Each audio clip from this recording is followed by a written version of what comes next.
अल्हम्दुलिल्लाह रब्बिल आलमीन व बिही अस्तईन व अशहदु अन ला इलाहा इल्लल्लाह वहदहु ला शरीका लहु व अशहदु अन्न मुहम्मदन अब्दुहु व रसूलुहु अम्मा बाद।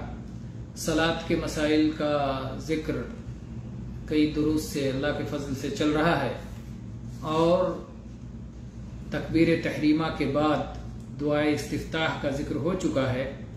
दुआ इस्तिफ्ताह पढ़ लेने के बाद, दुआ सना पढ़ लेने के बाद अऊज़ु बिल्लाहि मिनश शैतानिर रजीम पढ़ना चाहिए, फिर बिस्मिल्लाहिर रहमानिर रहीम और उसके बाद सूरह फातिहा की तिलावत करनी चाहिए और सूरह फातिहा मुकम्मल होने पर आमीन कहना चाहिए।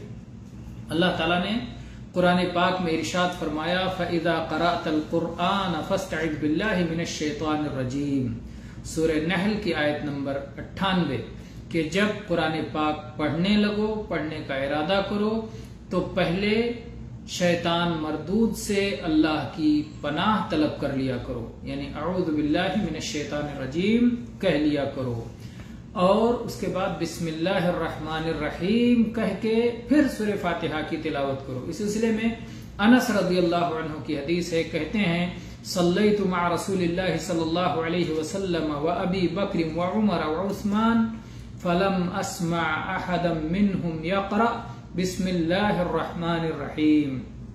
ये सहीह मुस्लिम की हदीस है। 399 नंबर पर अनस रज़ियल्लाहु अन्हु बयान करते हैं कि मैंने अल्लाह के रसूल सल्लल्लाहु अलैहि वसल्लम के साथ सलात अदा की और अबू बकर रज़ियल्लाहु अन्हु के साथ और उमर रज़ियल्लाहु अन्हु के साथ और उस्मान रज़ियल्लाहु अन्हु के साथ मैंने किसी को भी बिस्मिल्लाहिर रहमानिर रहीम पढ़ते हुए नहीं सुना। इनका कहने का मकसद ये है कि बुलंद आवाज से पढ़ते हुए नहीं सुना, यानी औज़ु बिल्लाह बिस्मिल्लाह पढ़ते थे लेकिन सिर्री पढ़ते थे, बुलंद आवाज से नहीं पढ़ते थे। बुलंद आवाज से अल्हम्दुलिल्लाह रब्बिल आलमीन पढ़ते थे, वहां से अपनी क़िरात शुरू करते थे। और उबादा इब्न सामित रज़ियल्लाहु अन्हु की हदीस से फरमाते हैं, क़ाल रसूलुल्लाह सल्लल्लाहु अलैहि वसल्लम ला सलात लिमन लम यक़रा बिफ़ातिहतिल किताब। ये सही मुस्लिम की हदीस है 394 नंबर पर कि जो शख्स सलात के अंदर सूरह फातिहा ना पढ़े उसकी सलात काबिल कबूल नहीं है। इसी तरह से अबू हुरैरा रज़ियल्लाहु अन्हु की हदीस है कि नबी सल्लल्लाहु अलैहि वसल्लम ने फरमाया, मन सल्ला सलातन लम यक़रा फीहा बिफ़ातिहतिल किताब फ़हिय खिदाजुन गैरु तमाम सलासन। ये सही मुस्लिम की हदीस है 395 नंबर पर कि जो शख्स कोई सलात अदा करे, कोई सलात पढ़े और उसके अंदर सूरह फातिहा ना पढ़े तो वो सलात नाकिस है, नाकिस है, नाकिस है, नामुकम्मल है, नामुकम्मल है, नामुकम्मल है। 3 बार अल्लाह के नबी सल्लल्लाहु अलैहि वसल्लम ने फरमाया।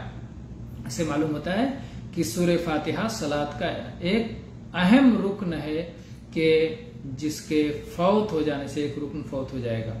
और अबू हुरैरा रज़ियल्लाहु अन्हु की हदीस है, फरमाते हैं कि रसूलुल्लाह सल्लल्लाहु अलैहि वसल्लम ने फरमाया, इज़ा अम्मनल इमाम फ़अम्मिनू फ़इन्नहु मन वाफ़क़ तअमीनुहु तअमीनल मलाइका गुफ़िर लहु मा तक़द्दम मिन ज़ंबि।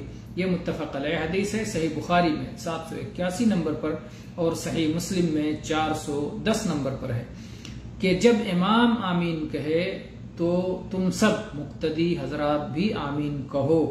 जिसका आमीन कहना इमाम के आमीन कहने के साथ हो जाएगा तो उसके तमाम गुज़श्ता गुनाह, तमाम साबिक़ा गुनाह बख्श दिए जाएंगे। इसी तरह से सही बुखारी की एक रिवायत में है 783 नंबर पर, इज़ा क़ालल इमामु गैरिल मग़दूबि अलैहिम वलद्दाल्लीन फ़क़ूलू आमीन। जब इमाम गैरिल मग़दूबि अलैहिम वलद्दाल्लीन कह ले तो तुम सब आमीन कहो।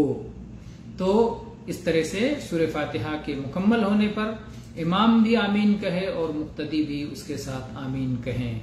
तो ये सलात के अंदर का एक अहम अमल है जो कि अहादीस से इस तरह साबित है। हमें इसे सीख कर इसके मुताबिक अपना अमल जारी रखना चाहिए और इसके मुताबिक हमें अमल करना चाहिए। वल्लाहु ताला आलम वल्हम्दुलिल्लाहि रब्बिल आलमीन व सल्लल्लाहु अला नबियिना वसल्लम।